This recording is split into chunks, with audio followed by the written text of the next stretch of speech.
creator of content. That's what I do. I create content. I come up with stories. I listen, hopefully, in an effort to try and take us on a journey we've never been before or we haven't been on in a long time. Maybe that's the element of storytelling. So stories. And then you look at the elements of storytelling, and I guess the journey to discover a story is within the story itself. So the experience I just probably learned myself, and maybe it's a story, maybe it's the story that I'm going to tell one day, is the people you come in contact with. So the people I've come in contact with, and some of the experiences of judgment or judging or loss, or some of the things that have occurred. So I'm sorry, I'm like, it takes a lot to come to learn from experiences that have occurred. I guess an element of trust. So you write these stories, you come in contact with people, you want to tell everybody your story. Is there fear there? Is there desperation to have somebody like it? And that brings up the subject of trust. And what is trust but a breaking down of maybe into 4 characteristics? The first 3 are integrity, knowledge, dedication. Integrity in the person that you're choosing to trust. 2, knowledge of the situation, knowledge of the material that you're hoping to glean something from this individual, and dedication. So the willingness to, put it out there and do the work. That's in a work situation, a relationship with work, or, a relationship, personal, whatever. The idea of these elements are something you're seeking in the individual. The 4th element is the one that turns the camera back on you, and in a sense, it's on you to have that quality or that ability in capturing judgment of character. So you have integrity, knowledge, dedication in the other person, but it's up to you to have the judgment of character about the person that you hope to trust.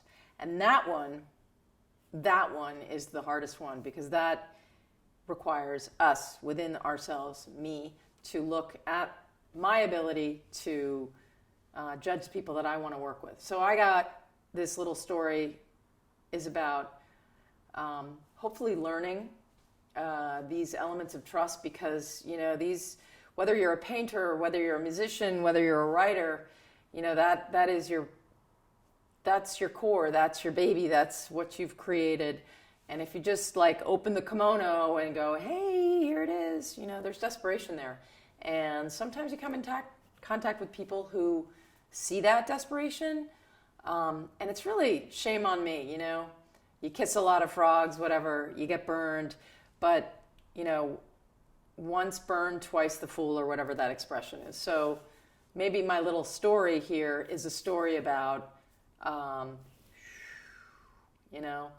taking it down a notch, calming down, and the desperation has to slip away so that you have distance between, and in that distance you can process the 4 elements of truth, of trust, I should say, and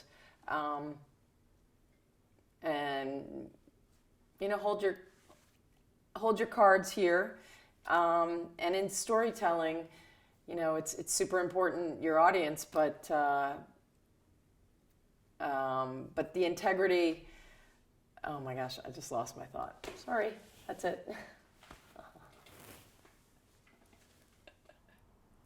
So the there's a little story I think defines some of this dance, if you will. It's the story of the great kimono dragon. I think that's what they're called, the big, massive, like, dragons, and the sheep. So the sheep, it's a little sheep. It's dancing at the end of a little rope, dancing, dancing, prancing, busy, busy, busy, la, la, la, la, la. And then there's the sort of pan to this slow shot of this massive kimono dragon that doesn't move, doesn't move, doesn't move. And there's the little sheep dancing, dancing, dancing, like, look at me, look at me, look at me, ah, all this super energy. And the kimono dragon that just doesn't move, doesn't move. And then poof, next scene, cut to the little cord with no sheep at the end, and the kimono dragon just sort of,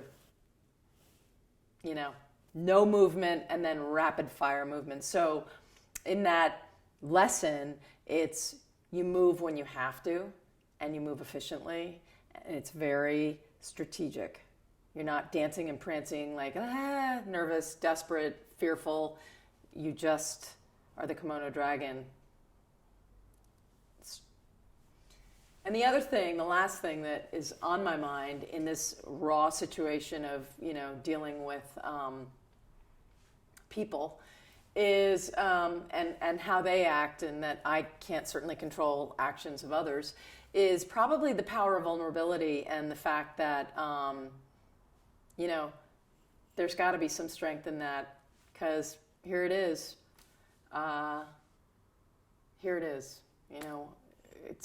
I think the world, and I think people, human nature is, we're always trying our best. So it's curious when people say, you're giving it your best shot, you're trying your best. I think we're always trying our best. I don't think anybody wakes up in the morning and said, I'm just not going to give this my best today. I don't think anybody wakes up and thinks that thought. If they do, it's kind of it's foreign to me. But I think that we're always, no matter what our given situation, we're always trying to do our best.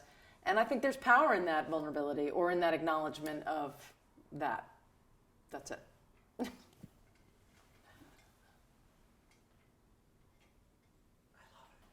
Great. Don't you dare let Max see that shit. I won't. Because I don't know. Yeah, no, So in this long journey and coming in contact with people who, you learn to trust, or you learn to respect the distance between, the journey can be from your back porch to your field or your yard. And sometimes not sometimes. I don't think ever it's a straight line. I think you got to sometimes go to China from your backyard if you want to get to your porch. I just think that's the way it goes. And anyone trying to deliver you to that end, or cut the corners for you, or force you to see or learn from that, you got to stub your own toe and knock your front teeth out on your own curb. You got to hit the wall. You got to discover it yourself. But it is a journey. However, the lesson is in the willingness and the ability to recognize that it is a journey and that there's a lesson to be learned. So you're not the victim of things happening to you. You're the fourth element of that characteristic in trusting, and that's where it's up to you to judge better, maybe, or differently, and to know when there's a need for a little bit of distance.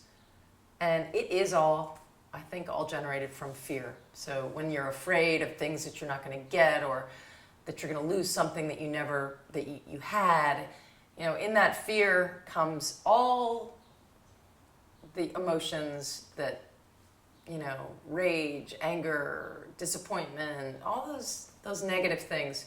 Whereas I guess if you were just able to recognize the lesson in it, you might not repeat that pattern. So that's the journey to China via the back porch. And